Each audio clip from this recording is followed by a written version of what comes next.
video tutorial to develop the solid model for the S60-143 drive rod.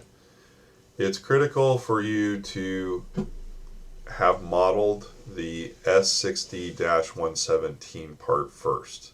That's this one here. We are actually going to leverage the work we did on this to quickly make changes using the parametric system to generate this part without having to remodel the whole thing.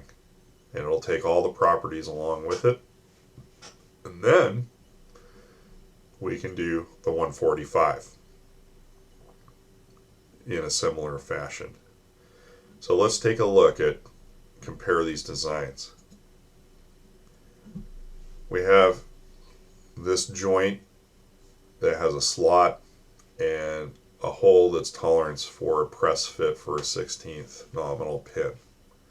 And on this end, we have a linkage type piece.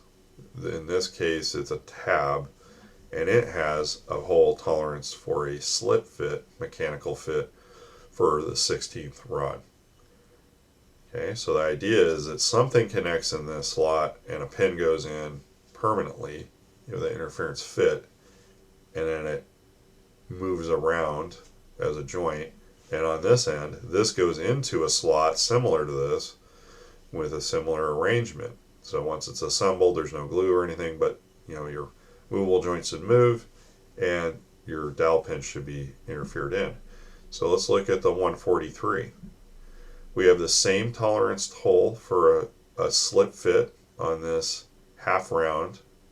So it's not a tab, it's a half round. And then on the opposite side, we have basically the same geometry with a slot and the through hole at the same tolerance. What is different between this part and the 117? Well, this end feature. The length between the two holes is different, and the distance of the slot from the base and the overall length of the part is different. Okay, so we have the same head feature here, but our distance between these holes is 1 inch 447 thousandths. The holes are the same diameter. And the distance from the base is 90 thousandths here, whereas on this part it's 60 thousandths. We have the same diameters, same chamfer definition, and then this tab needs to be changed. So what we're going to do is we're going to first, you have to have this part model, the 117. We're going to copy that model and we're going to rename it the 143. We'll update in the properties whatever the differences are, so it'd be the description and the part number, and then we're going to modify that model to look like this connecting rod. Once we've done that and saved that model, we can then copy it to make this rod, which is identical to the 143 except for the lengths of the distances of the holes, the distance of the slot, and the overall length. So in essence, it's the position of the slots, the slot, the second hole, and the overall length of the rod. So this should be pretty quick. So we're going to go and modify the for the 43 first. It's the shorter of the two, and what that allows us to do is we'll have to modify something on the first one that's a little bit longer, but when we do the second one, this geometry is identical between the 143 and the 145. Okay, so what I want you to do is you're going to open up SolidWorks and you're going to open up your 117 model. Okay, so you should have this already modeled. It's critical too that you have all your properties already filled out here to save yourself the typing. You got your material set to brass. Okay, so we're going to go up to here and we're going to save as. You want to do a save as instead of copying the file itself, and all we're going to do is going to change the part number to the 143. The revision happens to be the same. If it was different on the drawing you have, you'd need to put a different revision. At the time of this recording, they're all at revision 0. Okay, so we save that. Before we forget, let's go to the properties and change the information is different, because this is embedded data. We don't want to accidentally have parts with duplicate numbers. So this is the dash 143, so we're going to change that. Material's the same. I drew it. The date might be different. Change that. Same company. And our part name is the drive rod.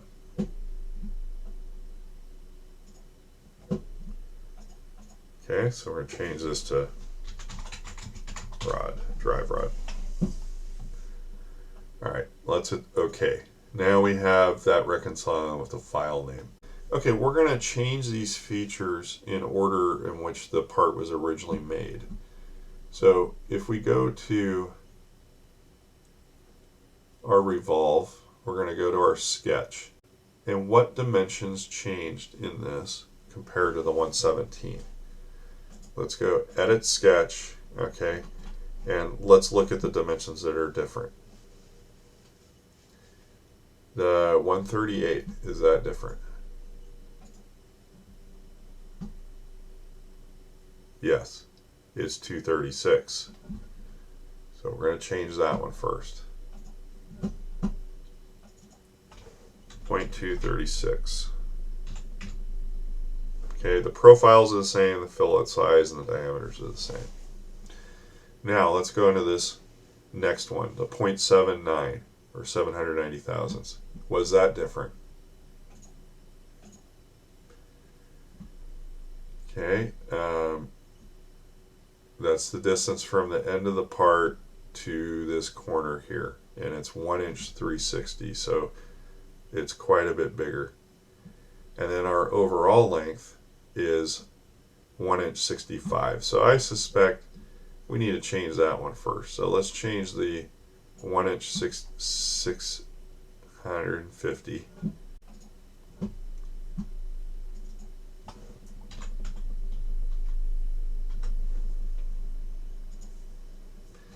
Okay, and so for the moment, this head has gotten a lot longer. The reason we wanted to do the overall length first before this one is this number could easily become bigger than the overall part. Okay, so we have our 1 inch 360.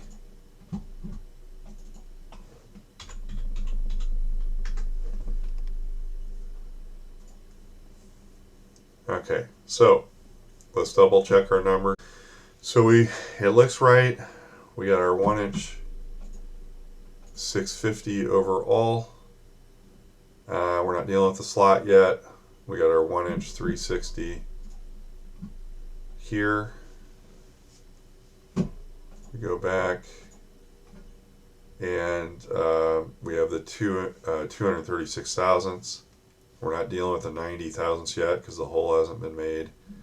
Diameter here stays the same, fillet size stays the same, fillet size stays the same, this diameter is the same, and the chamfer is the same, and the 197 diameter is the same, and we're not dealing with the slot yet. Okay, so let's go back to SolidWorks. We should have all the things changed. Again, to recap, you should have 236 here, 1 inch 650 here, and 1 inch 360 there. You're going to hit accept or exit sketch. The model should update. Now, what are the features that are different now? It's kind of obvious. You got a slot that looks really big and holes that look in the wrong spot. All right, so let's go to our next feature. Our next feature, and we have the wrong kind of tab on that. That's not a half round. So if we go to our next feature, we're going to do this extruded cut, and to get to the sketch to modify it, you open the feature and the sketch, associated sketch will be below it, and you want to right click on the sketch and hit the edit icon. What we need to do is turn this into a half round cut. So we don't need 2 rectangles, we need 1. Okay, so I'm going to draw a marquee box around the bottom rectangle, and I'm going to hit delete on my keyboard. That gets rid of the whole thing. Okay, so we've lost that part of the cut. And this is a centerline feature, so we don't need this dimension anymore. And what we can do is take this line, hold the shift key down, select on origin, and let's make this coincident. So now it'll be stuck to center line. So we have one rectangle that goes to center line that's chopping away here. Okay, so when I exit sketch, as tightened, the Ora would say boom, as one of the chefs would say bam. Okay, so now we have the correct tab-like feature on the end that's a half round. Now, what's the next issue? This hole, according to our drawing, is 90 thousandths away from the edge, unlike the 17, which it's 60 thousandths. Okay, so we're going to go back to our model, and we're going to look at what feature that is. You can highlight the features on your bar here, and it'll highlight which one it is. Okay, so it's this extruded cut here. It might be a hole if you use the hole wizard. Select this, open the feature. We're going to edit the sketch, and we're going to change that one dimension to 0.09. Okay, so now it's moved that position of that hole. We're going to exit. That one's fixed. This hole is still in the middle of the part, and the slot goes way, way farther than it should. Okay, so that's what we need to update next. So if we're going to update the slot, okay, this is cut extrude 2. We're going to edit that sketch, and we just need to change this 866 dimension. So let's go back to the drawing, and the dimension to the bottom of the slot is 1 inch 437.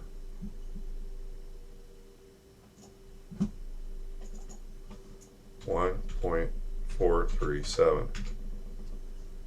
Okay, so now the slot is embedded in the head like it should be, and we're going to exit sketch. So now what do we have left? This hole's in the wrong place. So let's highlight that feature. It'll tell us which one on the tree is the one we need. We expand the feature, and we're going to right click and edit that sketch. So on the 117, that dimension was 910 thousandths to a tighter tolerance than that. We'll have to fix that. But on our 143, the overall dimension is 1 inch 447. 1 inch .447. Okay, which looks like it's where it's supposed to be, and let's change that to a 3-place decimal, which it was supposed to be anyway. And hit accept. We're going to exit out. You've now successfully modeled this part as a family of parts, and it was much quicker than having to model each part individually. Okay, make sure you save, make sure you've updated your properties in the property table, double check your dimensions. The model should look like this.